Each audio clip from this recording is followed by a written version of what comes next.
হঠাৎ করে এই কয়েকদিনের ভেতরে জনাব আব্দুল খালেকের ভাটায় ভাঙা লাগবে কোন কারণে? এটা নিয়ে অনেকে আমার নামে কথা অলরেডি তুলেছে যে আমি নাকি এর সাথে জড়িত, আমার নির্দেশে এগুলো হয়েছে। আল্লাহর কসম ঘূর্ণ অক্ষরেও কিছু জানি না এই বিষয়ে, এমনকি আমি মর্মাহত এই বিষয়ে। একটা মানুষের ক্ষতি তো জীবনেও আমি চাই না।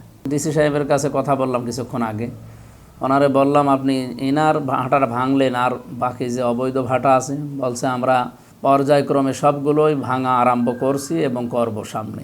ডিসি সাহেবের নির্দেশে ম্যাজিস্ট্রেট যে ভেঙেছে, সুতরাং ম্যাজিস্ট্রেটকে ডিসিকে জিজ্ঞাসা করেন এর পেছনে কারা আছে। যদি কেউ থেকে থাকেন রাজনৈতিক কোনো ফায়দা হাসিলের জন্যে যে এই কাজ করে আমার উপরে দোষ দেবেন, অবশ্যই তাদেরকে অন্তত চিহ্নিত করেন, জনগণের সামনে নিয়ে আসেন। আমিও আপনাদের পক্ষে আছি। অবশ্যই এর ভেতরে তৃতীয় কোনো পক্ষ কাজ করছে রাজনৈতিক ফায়দা হাসিল করার জন্য।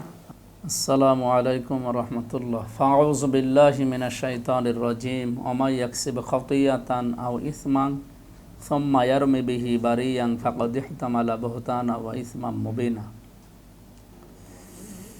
প্রিয় কুষ্টিয়াবাসী, প্রিয় দেশবাসী, আমি ভারাক্রান্ত হৃদয় নিয়ে আপনাদের সামনে আজকে এসেছি। কোরআনে কারিমে আল্লাহ রাব্বুল আলামিন জানিয়েছেন,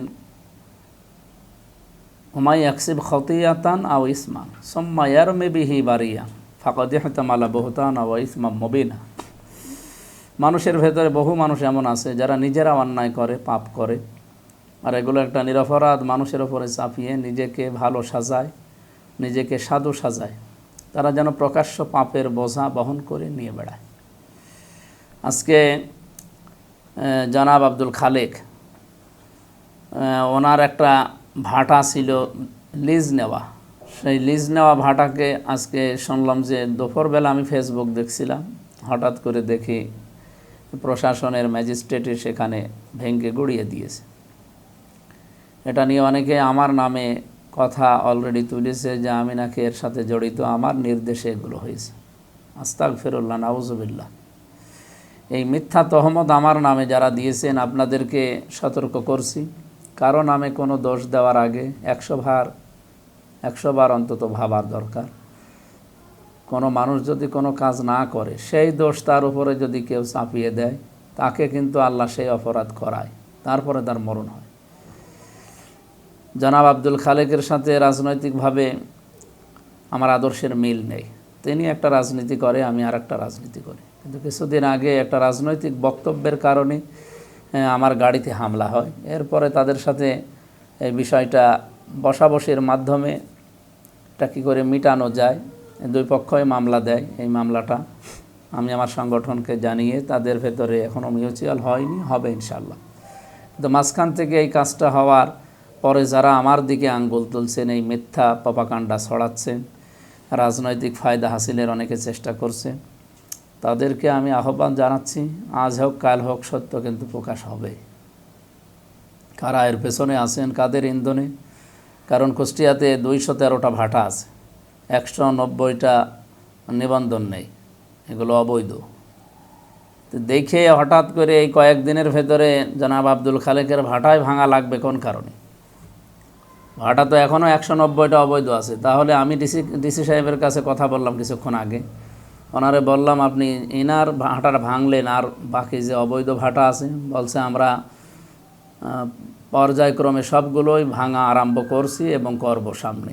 অবৈধ যেগুলো আছে, কাগজপত্র নেই, এগুলো সবই ভাঙা হবে একটা একটা করে।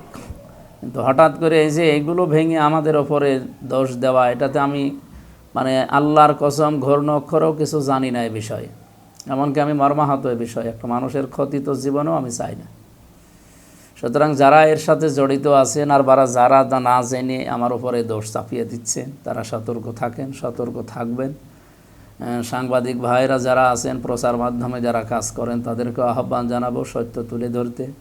বিশেষ করে প্রশাসনে যেহেতু ডিসির আন্ডারে, ডিসি সাহেবের নির্দেশে ম্যাজিস্ট্রেট যে ভেঙেছে, সুতরাং ম্যাজিস্ট্রেটকে ডিসিকে জিজ্ঞাসা করেন এর পেছনে কারা আছে। যদি কেউ থেকে থাকেন রাজনৈতিক কোনো ফায়দা হাসিলের জন্যে যে এই কাজ করে আমার উপরে দোষ দেবেন, অবশ্যই তাদেরকে অন্তত চিহ্নিত করেন, জনগণের সামনে নিয়ে আসেন।